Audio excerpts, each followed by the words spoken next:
സൗദിയിലെ ജിദ്ദയിൽ സംഘടിപ്പിക്കുന്ന media one super cup football ടൂർണമെന്റിന്റെ ട്രോഫി ലോഞ്ചിങ്ങും ഫിക്സ്ചർ പ്രകാശനവും നടന്നു.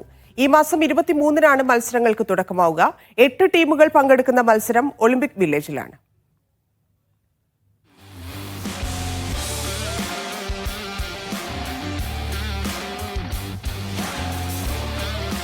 സൗദിയിലെ 6 പ്രധാന നഗരങ്ങൾക്ക് ശേഷം ആദ്യമായാണ് media one super cup ജിദ്ദയിലെത്തുന്നത്.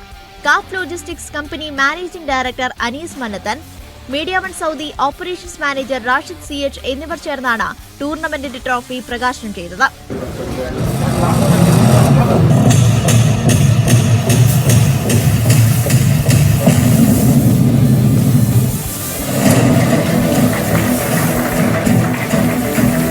JNH group managing director VP Muhammad Ali ഉദ്ഘാടനം ചെയ്തു.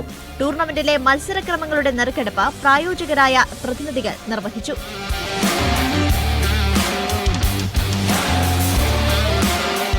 സൗദിയിൽ ഏഷ്യ കപ്പ്, വേൾഡ് കപ്പ് തുടങ്ങിയ നിരവധി ഇവന്റുകൾ വരാനിരിക്കുന്നു.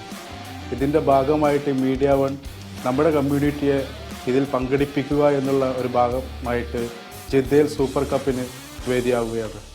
ഈ സൂപ്പർ കപ്പ് 2025 ഞങ്ങൾക്ക് കാഫിന് ഒരു ഭാഗമാകാൻ സാധിച്ചാൽ വളരെയേറെ സന്തോഷം നിറഞ്ഞ ഒരു കാര്യമാണ്.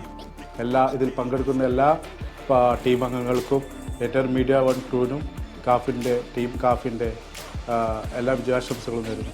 കാഫ് ലോജിസ്റ്റിക്സ് ടൈറ്റിൽ സ്പോൺസറായ ടൂർണമെന്റിൽ Jai Masala, HMR, EFS logistics, Aiva foods തുടങ്ങി വിവിധ കമ്പനികൾ പ്രായോജകരാണ്. ജിദ്ദയിൽ നടക്കുന്ന media one super cup football ടൂർണമെന്റിൽ നമ്മുടെ ഐവ ഫുഡ്സും ഭാഗമാവുകയാണ്. ചെറുപ്പം മുതലേ ഞാനൊരു ഫുട്ബോൾ ആരാധകനാണ്.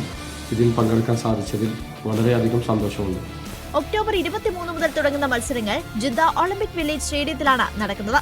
Media one coordination committee coordinator Basheer Chulliyan, convener Abshir, രക്ഷാധികാരികളായ നജ്മുദ്ദീൻ അമ്പലങ്ങാടൻ, ഫസൽ കൊച്ചി എന്നിവർ സംസാരിച്ചു. Media one Jeddah.